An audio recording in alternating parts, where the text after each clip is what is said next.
So, what are your thoughts on Christianity and politics? What's like your overall thoughts with just those two things? Oh dear, just like the overall. Just the overall, and then argument we'll get more into the details. I mean, Christianity and politics, there's areas where they do meet, and there's areas where they're going to conflict. In some certain cases, is probably how I would answer that. I don't know if that sheds any too much light on it. No, that's fine. That's fine. Yeah, as they're not necessarily water and oil, so to speak. Like, they can mix, particularly in a society like the U.S., because it is a democracy, and so you have that right or civic responsibility, as some people are going to put it.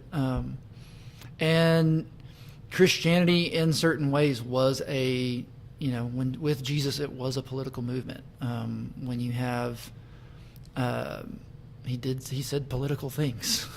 And then even guys like Paul, down the line, he exercises his social right, like his rights as a Roman citizen multiple times, to the full extent. I think one of my favorite stories is still where they imprison him without really knowing what's going on, and he looks these guys in the face and goes, "No, we're Roman citizens," and there's a big no-no to imprison a Roman citizen, to put chains on a Roman citizen without due process. And so people, he used that leverage for the betterment of the kingdom. So it's not that it can't be involved, but there are areas where they're going to conflict, particularly in, we see that in our society as well. So I don't know if that answers that question. So do you think in order to be a Christian, do you have to subscribe with any like specific political ideology? And this is where I start my one-word answers. No, I don't. A singular. I mean, it's the political parties even over here, like when you go from a global perspective, they're not all the same thing. They don't cross over well. A conservative in Britain is not going to share the same beliefs as a conservative in the U.S. Vice versa for someone that's progressive or something in that category. And so Christianity doesn't really fit into either camp at the end of the day. Can you elaborate more on that, on how it doesn't fit into either camp? So this is where I'm going to cheat and go. I brought my C.S. Lewis. Okay. In Mere Christianity, he makes a case talking about social morals. Sorry. What does C.S. Lewis do again? I'm sorry. When he's talking about social morals in Mere Christianity, he makes the case mind you, this is his day and age, so he's going to use terms that we may not be 100% the same, but they still translate. He's like, Christianity, and a lot of its philosophies, particularly economically, it's leftist. It is a socialist society that's described, which I would agree. You're talking about people living in common, selling possessions to provide for other people within the community, and things along that line. It's not Marxist communism, but it is a form of communistic kind of living. So what's the difference between the Marxist version and Marxism is its own philosophy. Marxism is very much I'm tempted to do accents, but that's going to get me in trouble. It's for the proletariat. It is Marxism, when you look at it, deals a lot with class. It deals a lot with violent overthrows as part of his Marxist himself. Is the lower level society are going to rise up and violently overthrow the upper classes of society. And you're saying that the Christian ideology of it doesn't flirt with that. That's not going to cross over in the same way. And that's that Lewis goes on the other end of it. He goes, Christian, values, it's sex ethic. It's the culture of honoring in certain ways. That's not going to line up with how a more progressive view of things. There's What do you mean by that? so, first off, the obvious one, the push button one is like the idea, the Christian sex ethic is not, I'm going to be harsh. It's not the American sex ethic to begin with anymore. And What would you say is the American sex ethic? So American sex ethic is, the main, the common idea of, sex is, there's a poem, I think it says, we believe in sex before, during, and after marriage. There's not a lot of boundaries or rules. It's, how you feel about it is how you just go. You're worthy to go. You're welcome to go pursue your own sexual desires and however you wish to go do it. So you would say that the American or the Western type of idea of like sex It's ethic significantly is more follow liberal your than that. pleasures? It doesn't hold the, Christians, the sex ethic within Christianity holds like, it's bound within the covenant of marriage. It's going to say, within Christianity, it's going to say like it's supposed to be between man and a woman. Yeah. Like that's when you go all the way back to Genesis and back through everything else in the Old Testament in particular, and then, the separation that happens with that is still, you get into the New Testament and you look at what, the Gentiles, the non-Jews are being welcomed into the church. And, Paul and Barnabas, they go to, the apostles in Jerusalem and say, hey, what parts of the law do we want the Gentiles, the non-Jewish people, to follow? And they nix a lot of, the cultural or ceremonial laws, but they leave what's this, because Leviticus is not created equal. Bible Project, for those that want to know, look, the Bible Project has an excellent deal over Leviticus. But it's not created equal. And so you have parts of it that are cultural laws, which would be kosher. You have the ceremonial, which is the sacrifices. But then you had stuff that was considered the moral law, which is always a fun one because, okay, on one end, the moral law is going to say, yes, you cannot have, here are the parameters around what is morally, from a biblical standpoint, what is moral sexually. At the same time, you're going to flip to the next chapter. By the way, it's also going to tell you how you're supposed to treat foreigners. So we're hitting both sides of the aisle here real quick with a stick, because it's like it doesn't agree with our modern, particularly current culture, this polarization that happens. It doesn't agree with either side. It wouldn't fall into the ideology that's been built up for, a Democrat or a Republican. It's more nuanced. It's more, it's something completely separate and in between it, if that makes any sense. No, that does. So we talked a little bit about the progressive or social side, and you would say that the major difference between Christianity when it comes to the progressive side is that sex ethic of how it's strictly, or is I that would just say that's one one of aspect? them. Like you also get into like, and really this is kind of an American thing. It's hard to just lob it at one particular side again, but like. This idea of, honoring certain people, honoring your father and mother and things like that, which like those are these values that, these very traditional style values that are espoused by the Bible for the most part, they're going to come into conflict with not all of, but certain parts of feminism and things along those lines. At the same time, I'm going to point out they're going to come into conflict with things like alt-right. Yeah. Neither one of these line up 100% with Christianity. Certain parts, it's hard to say that for alt-right. They're kind of completely out there. Yeah. But like there are parts that, the Bible is going to take the side of how we're supposed to, honor and treat women in a respectful way. But at the same time, like it's going to, it turns around and it means something completely different in our culture. It gets abused a lot, but like you are going to find those passages where it does say about, women submitting to their husbands and things like that. Now, our culture is bad about skipping over that. Yeah. The rest of the chapter, which then goes, guys, you're also supposed to honor and submit to your wives. Yeah, die for her. Yeah. Yeah, and like And that's where it breaks apart, because the understanding of those is like when you get into those sections, which I believe is like Colossians has got a big section in it. I think Ephesians does as well. Ephesians does too.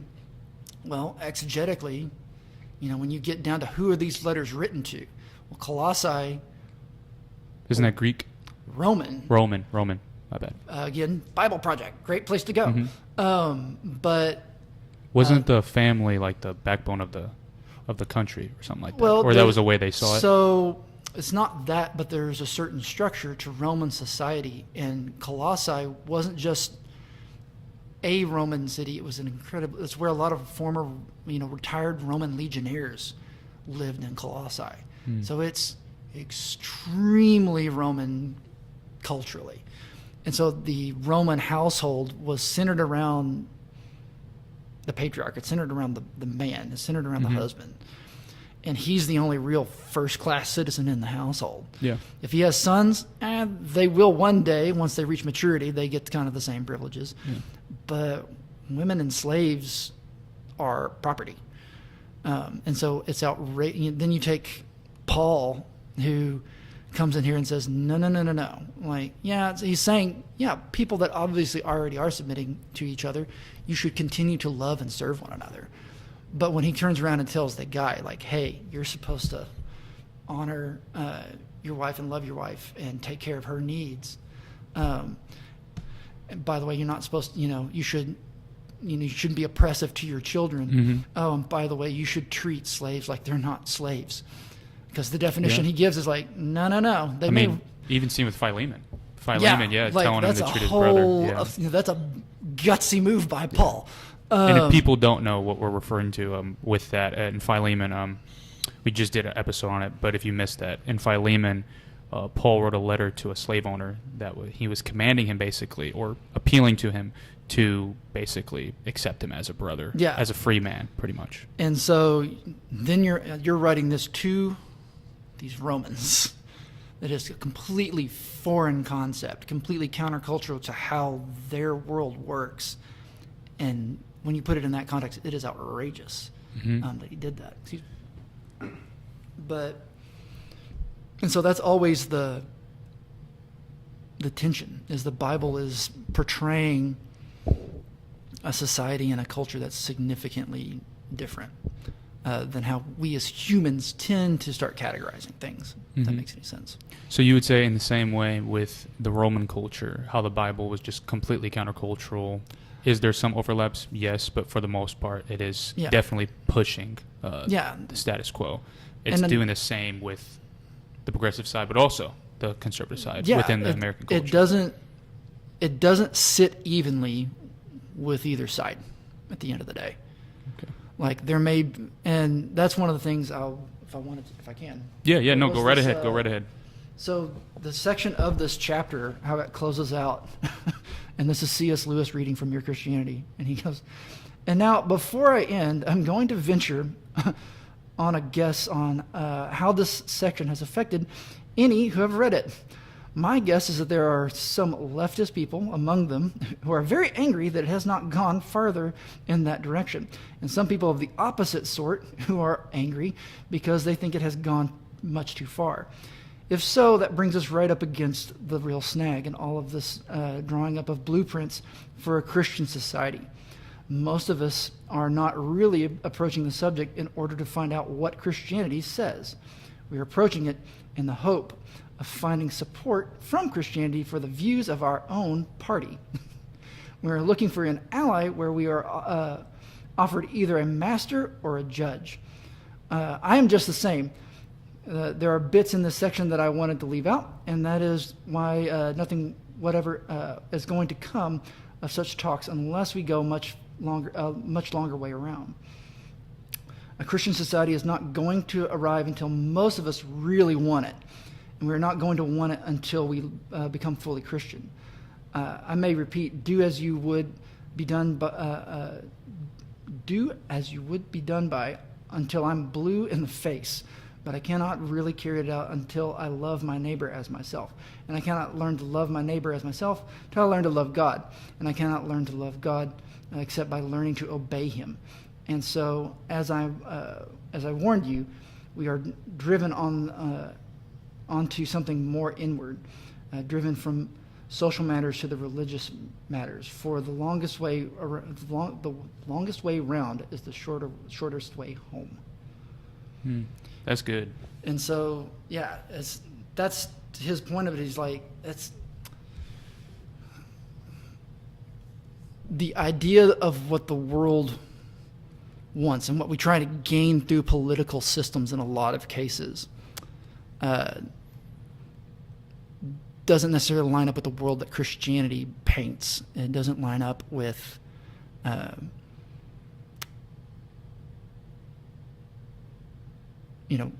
with the kingdom that is portrayed by the Bible. So we did talk about the progressive side, but what would you say is probably the things on the conservative side that it is not so much in line with Christianity? One, like a pet peeve of mine, so this is dangerous to get into. No, yeah. Lay it all out. Something like immigration. Okay.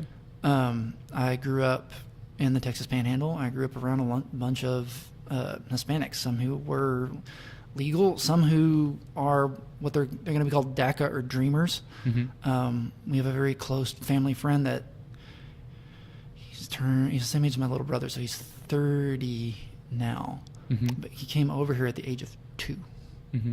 And it is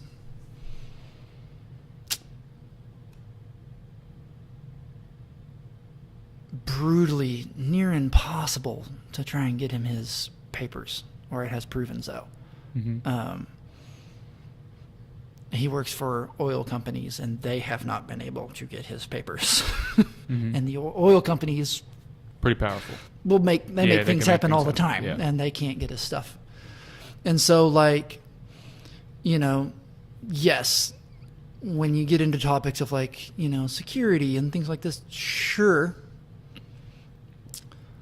But even people in that scenario, like, sure, we should, I get it. Like, there are laws, and there's laws within this society and everything. That's fine.